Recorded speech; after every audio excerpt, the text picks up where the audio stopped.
News with Gina. The News with Gina Grad.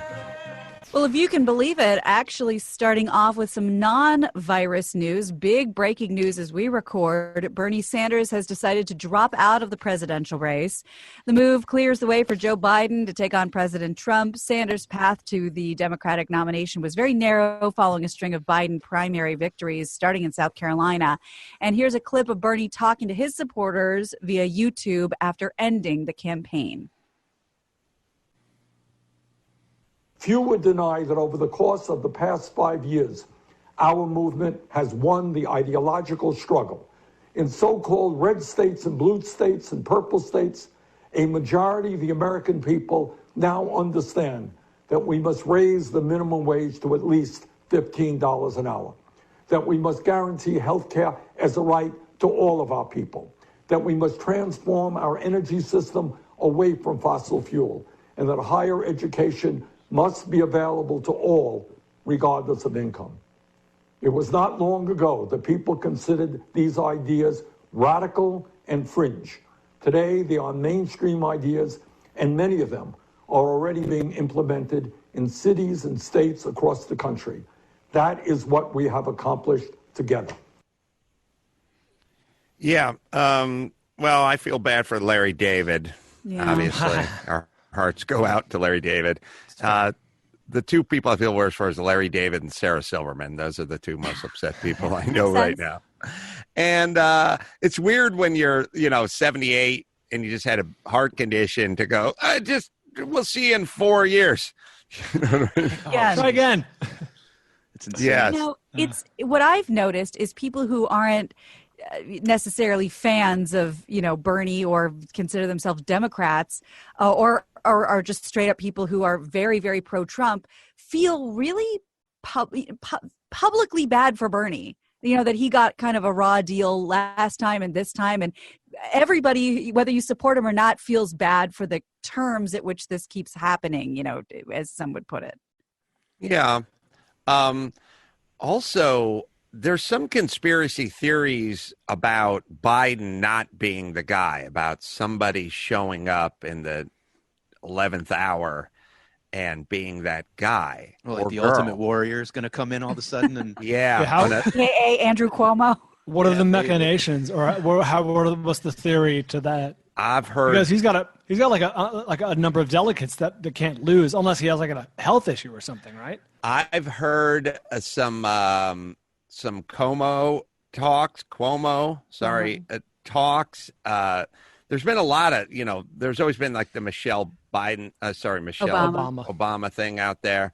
I don't know enough about it. I've just heard what I've heard, and I don't know how possible it is, but I've heard Biden seems like he's struggling. I mean, he's having a difficult time. I don't know if there's some dementia setting in or something setting in, but he's having a difficult time. And if you, I don't know, I'll liken it to the F1 teams because I like to watch racing. It's like the car works, the driver's struggling. At some point, you need to put someone else in that seat. Now, I don't know if the rules allow you to swap it out. I don't know if Oprah can get on a zip line.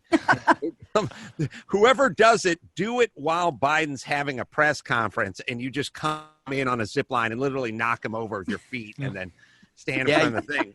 But there's talk about other people. Go ahead, Mike. Sorry. Well, what's weird, too, is that Biden, when he was doing that first debate that was like held virtually when there was no crowd and it was like in some CNN, whatever, right?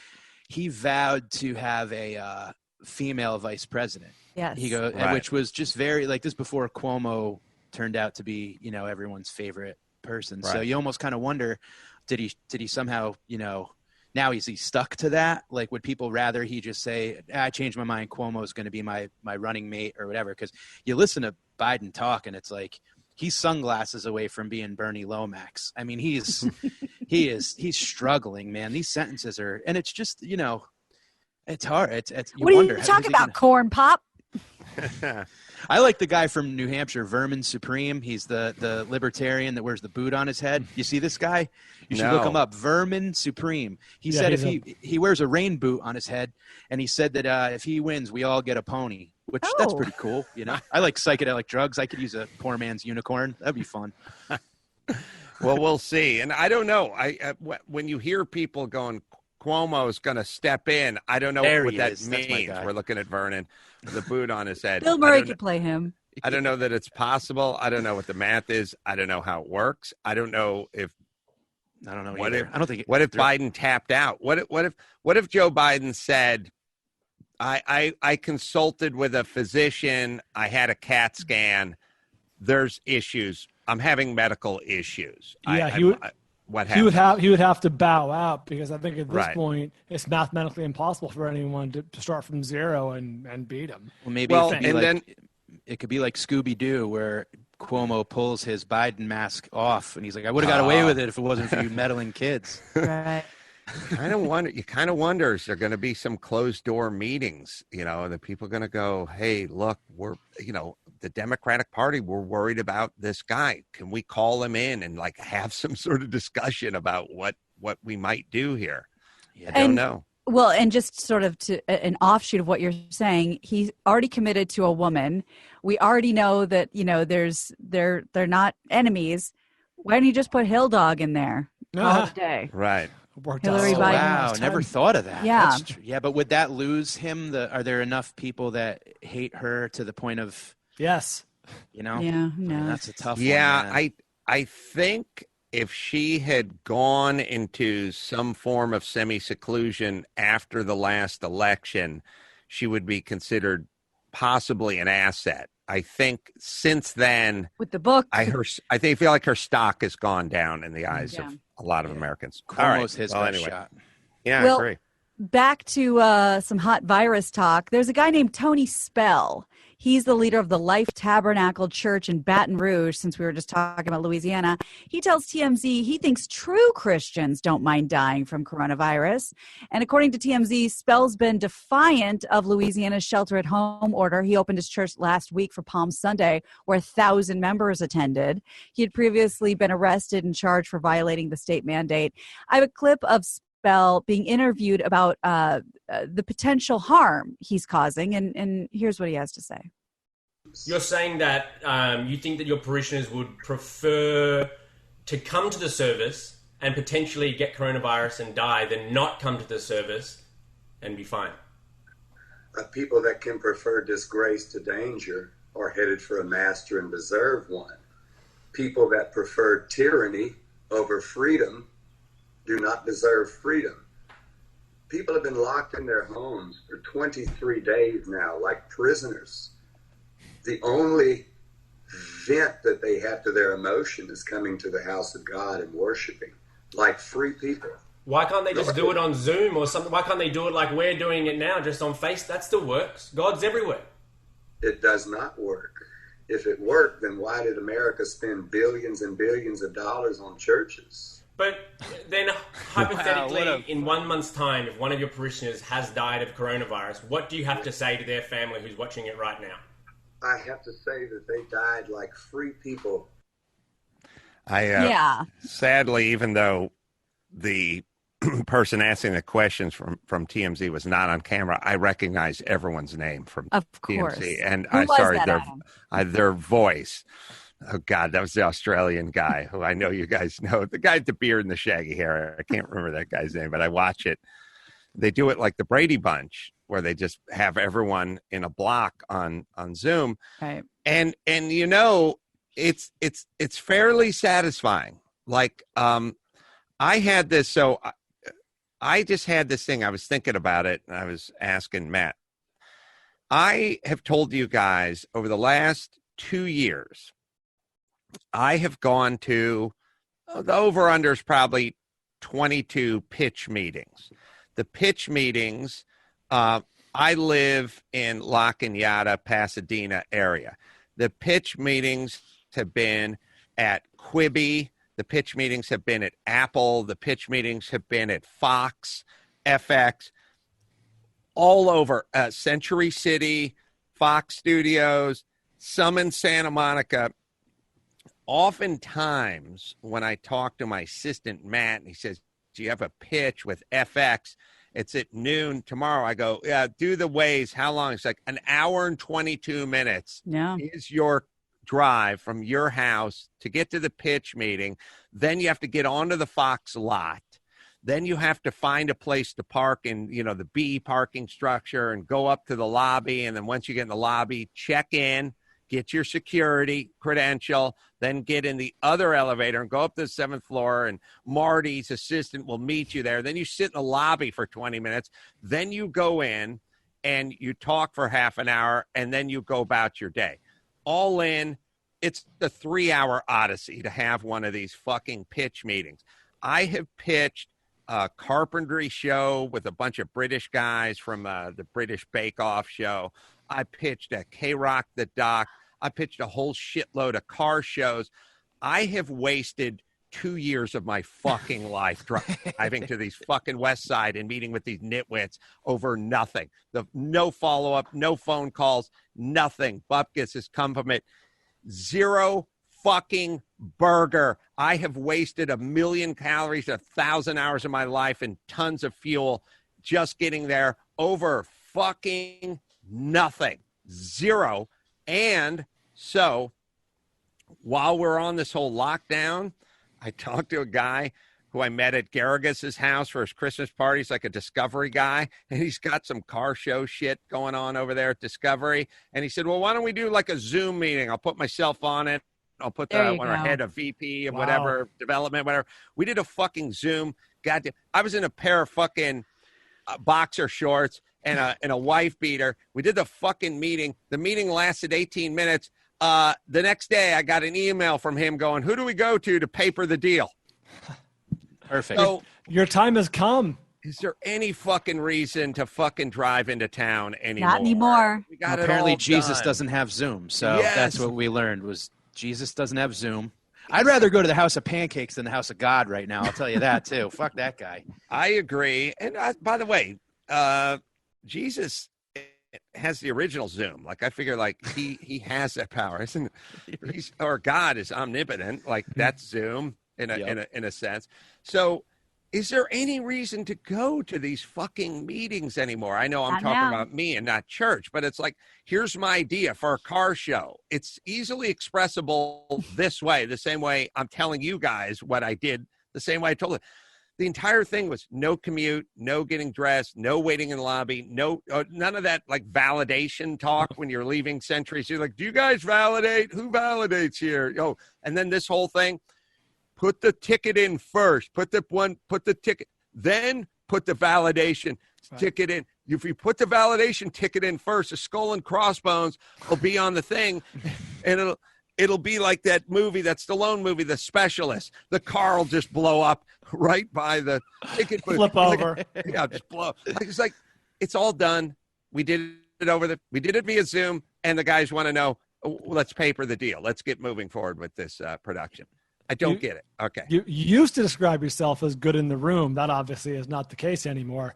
You're good on the Zoom. That's right. The room has changed. Yeah. Good on the Zoom. Good in the Zoom. You avoid all that anxiety of like making sure you shit before you got in the car and eating, and you don't want to get anything on the nice shirt you wore and all that, and that's important. Working from home. When I started stand up, I got any job I could where I could work from home, quote unquote, which basically means lie and not work, but book myself doing stand up and pretend to do sales. And we used to use these like GoToMeeting and Zoom and all these, and it was so great when you'd be on like a corporate call and you could just mute it and just motherfuck these people that were on the call and they just couldn't hear you. You're in your underwear. You got porn on the computer when you're supposed to be looking at like the third quarter numbers. And yeah, working from home's a great thing to do. I actually have work to do. I agree. And it's easy. It's easy. And, again, you think about, I don't know why, I always go back to the parking structure, because the parking structure is 2 million yards of concrete, tons of rebar. Yeah. I mean, the building of a parking structure, it's essentially like building an above ground bunker with no, interior walls. But I mean, it is a fucking huge monolith. And we've all been to these places where you just circle and circle and circles, like there's no parking space. Like, who needs to physically be there? And that's a hefty piece of real estate. You know, when you're talking about anything in Los Angeles, anything in Manhattan, it's the price of an apartment to pay for parking monthly. I know, yeah. I mean, and you go for a day, you drive in for a day, it costs $65, $70 to park. I think about all those. If you go in and do a voice for the Family Guy, it's the parking thing, the parking, the building, the parking. Like, you get up to the floor, there's 150 people there, like animators and script editors and story editors. Do any of those people really need to be there? No. Do any of the people at FX really need to be there? Like, we got to go into the boardroom. The boardroom's got a big mahogany table on it. It's got that weird triangle speakerphone that no one uses anymore, but it's still sitting in the middle of the table. Like, it looks like some Vulcan weird. Adam, I think you may have just stumbled on the one reason to come into work. It's very hard to intimidate somebody over Zoom. I don't feel intimidated sitting in my pajamas in my house. Yeah, wearing pants is important. Yeah. So there's just that whole no mahogany table at home. Totally unnecessary. Also, with Zoom, you always know where to sit. When you go to the mahogany table room and there's 7 people, they're like, I don't want to sit at the end. Yeah, don't sit at the good foot. Point. Yeah. And then also you have to pick a side. Like, one time I got stuck on the side of the people we were pitching to. Oh, and you can't get up. That's weird. And I started shooting down my team's own ideas. Like, I just don't see you it. had no choice. Yeah, Stockholm syndrome.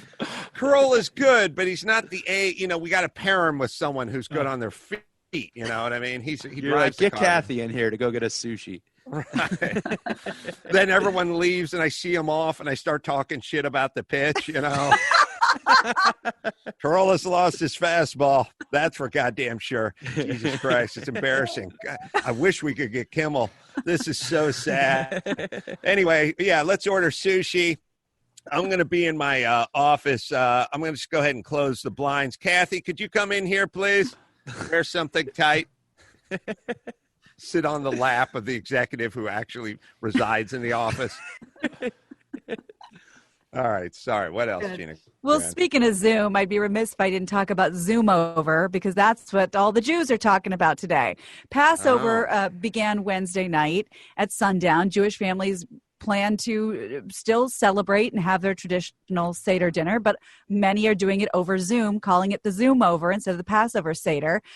There's a woman in New York named Kara Silverman, who always hosts these orphan Seders. So if you can't go home to your family, like people do Friendsgivings, you go there for the Seder.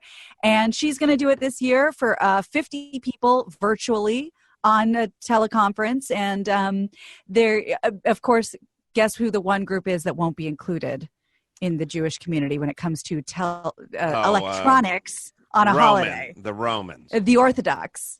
So they're kind of out of luck here, because you won't be using your computers and turning on your lights and doing things like that on a high holiday. Use the Shabbos Goyim to fire up the Zoom. That's always been the loophole. So you could be onto something there, but then again, you're interacting with the computer. I don't know.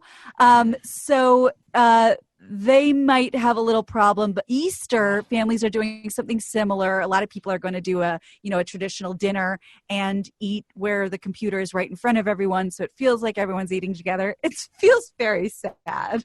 My birthday's coming up. This is going to be what it looks like, I'm sure. This is just what we're doing now. We don't have a choice. I wonder how long I can milk this Zoom thing with my parents, Oh, sure. Yeah, man. It'll That's be a like great idea. They don't read the news.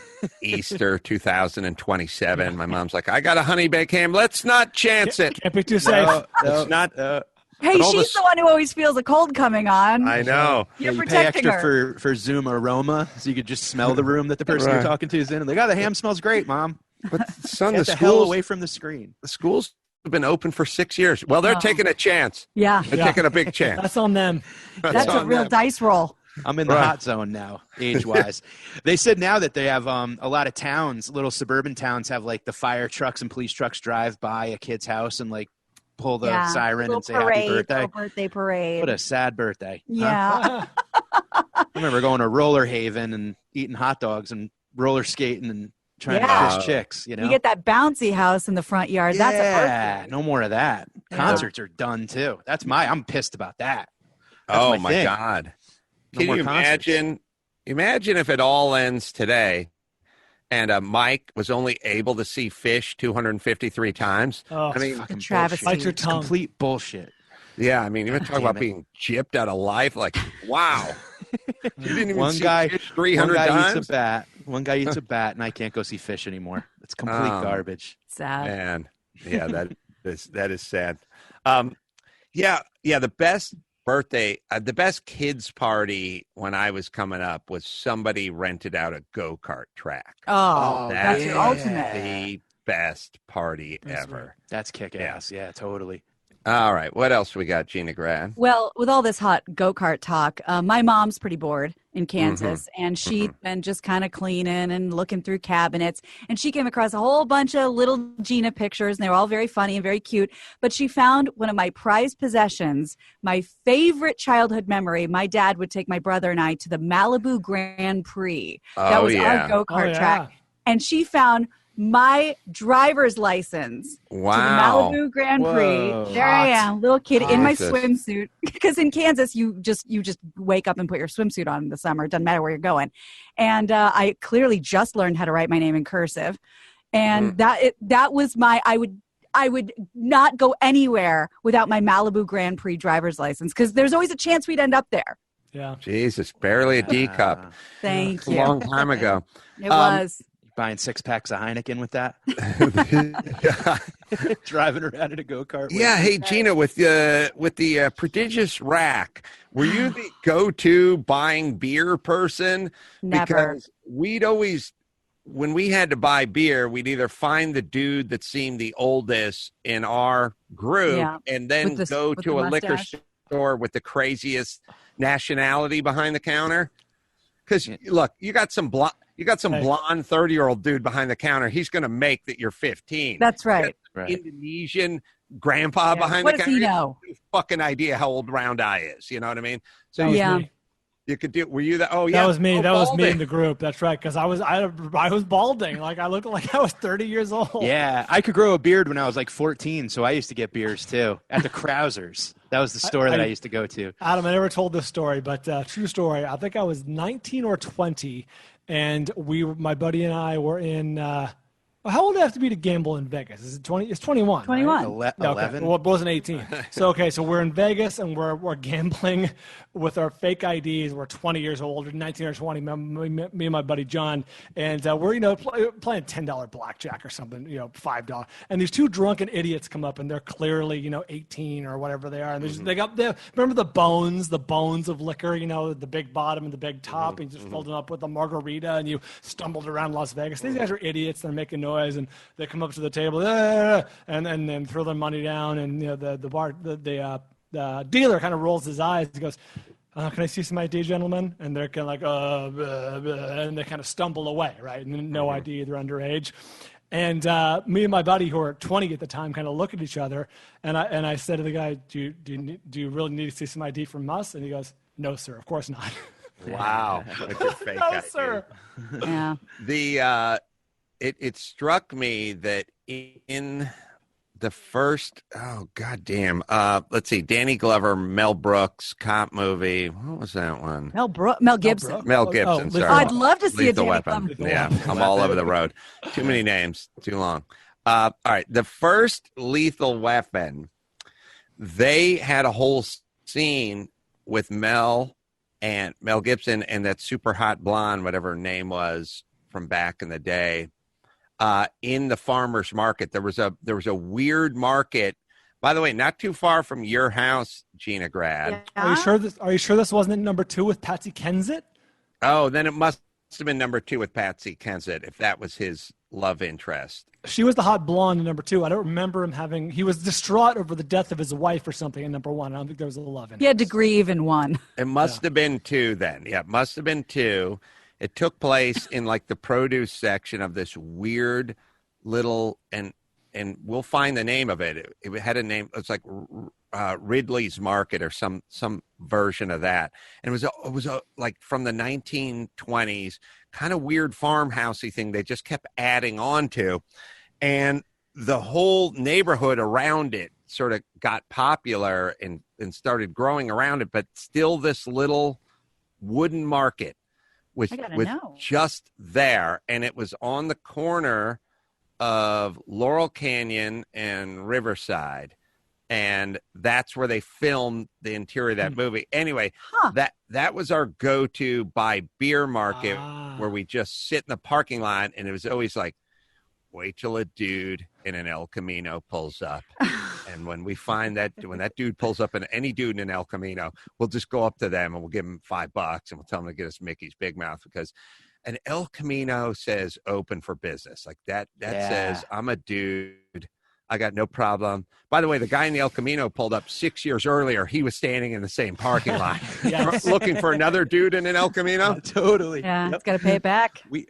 We had a store that we would go give a guy money and he would just pick whatever booze he wanted to sell us. We didn't even have the chance to actually choose what we drank. Right. So there would be nights where it would be like 4 dudes in the woods drinking peach schnapps. It was just the weirdest shit, you know? We were just like, could you please get us beers and some type of whiskey? And we'd end up with like blackberry brandy and like Ice House.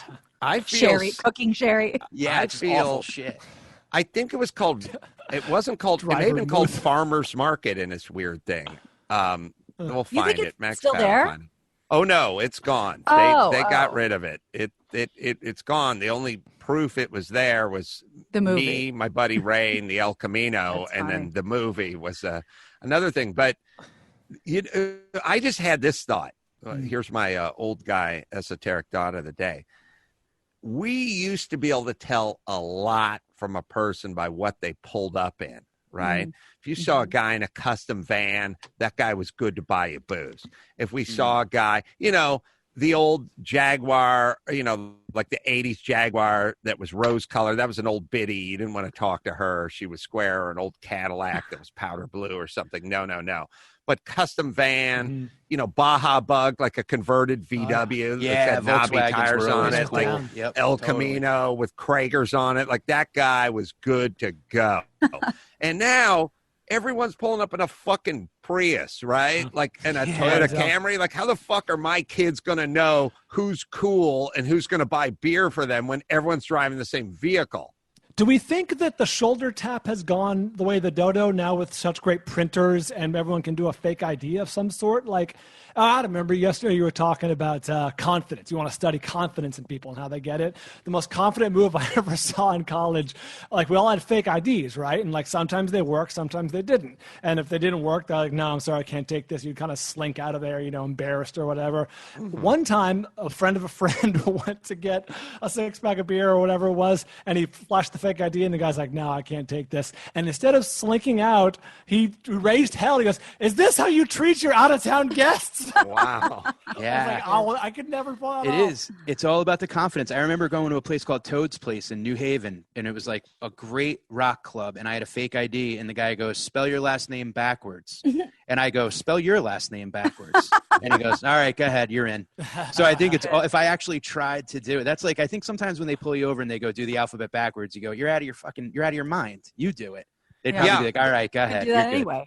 I was leaving a Home Depot in Hollywood years ago, and there was a building inspector from the city standing there waiting for people. If you bought a toilet seat, he wasn't going to talk to you. But if you're pushing a cart with 15 pieces of drywall on it, he wanted to know where you were going with your 15 pieces of drywall and no permit, right? So he just stood there. And he said to me, hey, where are you going with that drywall? I was like, I'm going home. And he's like, you got a permit? And I go, yeah, I got a permit. And he goes, what's your permit number? And I said, nobody knows their permit number. It's 11 digits. You think anyone memorizes their permit number? And he looked at me and went, all right, go ahead. Perfect. It was 11 digits. Perfect. He just wanted to see what my face did. Right. When he asked me what the permit number was. And I said, I did have a permit. I've had many permits, and I've never known one number on a permit because nobody commits it to memory. It's a waste of time. Max Zapata, that scene in that movie. I'm seeing the scene everywhere, but I cannot find the filming location or what the store was called. Well, it was on the corner. Is it Lethal Weapon 2? It is Lethal Weapon 2, yes. And it's on the corner of 1989. That was as close as I got to stardom, by the way. It's like, hey, guess where they filmed this movie? That's the market that's the one we tell the guy at El Camino to buy his beers in. Yeah. There's in his Letterman jacket. Yeah, there's the butcher. You can, I mean, I don't know if you guys were watching it thinking this is something they did on the back lot at Universal or something, but this is an old market. And location. that's the way, but I can't think of it. I think we called it farmers market for some reason back before there were farmers markets. I mean, before that was in vogue. Yeah. All right, let's do one more, Gina Grad. All right, let's see here. Oh, this is a fun one. So Mayor Brant Walker of Alton, Illinois, woke up Sunday morning to very embarrassing news. Police arrested his wife. So Shannon Walker, a little bit of a party girl, I think, attended a coronavirus party at Hiram's Tavern only one day after her husband warned citizens. He said, I'm begging you, please stay at home. Parents, please keep your kids at home. Doing this is vital to our health. But Mayor Walker then asked police departments to patrol the town, disperse crowds that didn't follow these stay-at-home orders. On Monday, Walker posted to Facebook, my wife is an adult capable of making her own decisions. In this instance, she exhibited a stunning lack of judgment. So he let her swing. Shannon won't get a free pass. Husband instructed the police chief to treat her as he would any other citizen violating the order. She could get a $2,500 fine, up to a year in jail, and he's not messing around. All right, well, let me just say this. The guy made the announcement that it was very important for everyone to lock down and stay in place and not spread, right? Anything. Yeah. And then his wife went out and did that. And later on, he made the proclamation, I told the police chief, you treat her like anybody else. She's not the wife of the mayor. Just anybody else who would have. I'm not so sure I believe all this guy's proclamations is what I'm saying. I don't know about this anyone else proclamation he made either. I feel like this guy makes a lot of proclamations. Who the hell makes proclamations? I like that proclamation. I don't know what his proclamation batting average is. Yeah, they tend to go ignored a lot. Because at least in this story. If this happened to Lynette, I would say, you treat her as if you treat any other citizen who did the exact same thing. I want no special treatment. That is my proclamation. And then later I'd show up with a roll of 20s and peel a few off and go, okay, Bob, what are we talking about here? What's it going to take? Yeah. She's like, I proclaim you're sleeping on the couch tonight, buddy. Yeah. Right. You want cause some problems at home. You want the key to the city? Or, by the way, now's the time to get the key to the city. You can go anywhere you want, man. That's right. Oh, yeah. All right. Max Pata, Simply Safe. Is that long or short? Long. Oh, okay. That market, farmers. My. Remember the cross streets again? Is Laurel Canyon and what? And Riverside. Yeah. Is there? Again, the computer is great, but it's not that great because this place was on the corner of Laurel Canyon and Riverside for 87 years. So there's got to be some record history of it. It's Riverside Market. Does that sound familiar? Yeah, Riverside Market sounds about. Yeah, they closed. It looks like in '89. 3 generations of family member. That was their last gasp. Yeah, that was it. They took their Lethal Weapon money and closed up shop. How devastating must it have been for the teenage son who was like, you mean I don't have to die behind the deli counter at the shit box? This is. And the land itself is worth $7.2 million. Wow. Oh, shucks. Oh, shucks. I'm so bereft. By the way, think about businesses now. Like, think about his third generation or established in 1947 or whatever it is. Every single young person now just wants that plumbing business or family-owned supermarket or liquor store just to be fucking bulldozed. Let's sell the property to Starbucks, and I don't have to fucking go into that shit box and die there over the next 6 years slowly, right? It's a Yeah, just win. work from Zoom. That's it. Yeah. They just want to work from Zoom. That's all it takes. I told you. I told my son, like, you're never going to be as rich as your dad. And he goes, well, you're going to die. I'm going to sell all your race cars. I'll have more money than you. Like, there's Gotcha. that's the whole Perfect. plan is like wait for everyone to kick off and sell all their shit. Yeah, that is super expensive real estate that was on a corner that probably cropped up. I mean, if anyone knows what the San Fernando Valley looked like in 1919, there were nothing but like avocado Orange orchards trees. and orange trees around. Like, I mean, they must have got that piece of corner land for like a little wampum or something, like $80. Yeah, they probably won it in like a gunfight on a dirt Yeah. road. Yeah, right. What a card game. And then Yeah, totally. now it's this super expensive commercial real estate, and whoever lived long enough could sell it for $1 gazillion. Was All it right. near 4 and 20?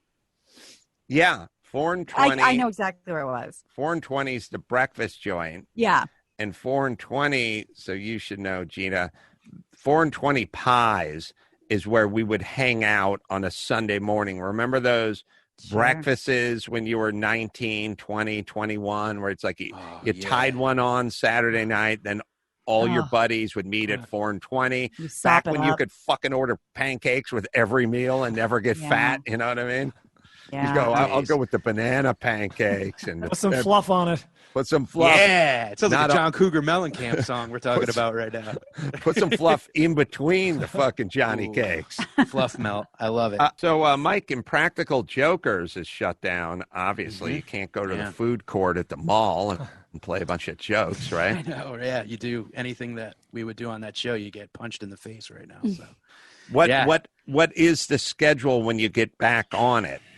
Well, we were just in the beginning of filming season 9 when all this went down. So, and we just the live tour is going to be probably postponed. I mean, we had summer dates at huge venues all around the country. We had like a 7-week tour booked, and now with everything going on, you know, I think it's all just hurry up and wait. I think it's with the venues deciding things, and the certain states are going to have certain laws. So I think right now it's all just a holding pattern right now. Everything's shut down. Production on all TV is just, it's done for the minute, you know, which I'm pissed because there were a couple shows that I was watching that I was really excited for the next season, and now they're not filming it. Oh, So Yeah. Peaky Blinders was one that I was really yeah. into. Yeah. Yeah, that Oh, was a you're pretty great right. show. But So good. You have know, you guys? yeah. Sorry. No, go ahead. I'm sorry. I was going to say, you know who's going to take a real ass kicking is audience warm-up guys. Yeah. Because Dark days. even when they come back, they're not coming back with the audience. You know what I mean? Or Right. it'll be a while. The audience, when you picture the bleachers of a late night show or a sitcom, that's 300 people packed into a very small area, all coming in off the street. No way of sort of knowing where they came from or who they are. And mostly all tourists flying. Yeah, in. exactly. Parts Absolutely. unknown, you From know? God knows where. Yeah. So that audience warm-up guy's going to that guy's taking it in the Easter. Yeah. Sorry, go ahead, Mike. You were going to No. It's just I was going to actually ask you guys: have you gotten to the point where anything is like? Are you having shortages of toilet paper and paper towels and things Oh, like that at the store yet? Oh, the yeah. story? We've- Oh, that's yes. been At the stores, yeah. Yeah. My mother-in-law couldn't find toilet paper. She's like way upstate New York, and everyone's like every day she'd go out and she'd try to find toilet paper and she couldn't find it. So I went on HomeDepot.com and I ordered her 18 rolls for $70, and it pissed me off. I told everyone I knew, I'm like, can you believe this bullshit? They're jacking up prices. It showed up at her house. I didn't realize I ended up ordering her like restaurant size rolls, like, you know, like those spare tire size yeah, rolls of yeah. toilet paper. She got like a 56-pound box of toilet paper. The lady's good for the rest of her life, probably.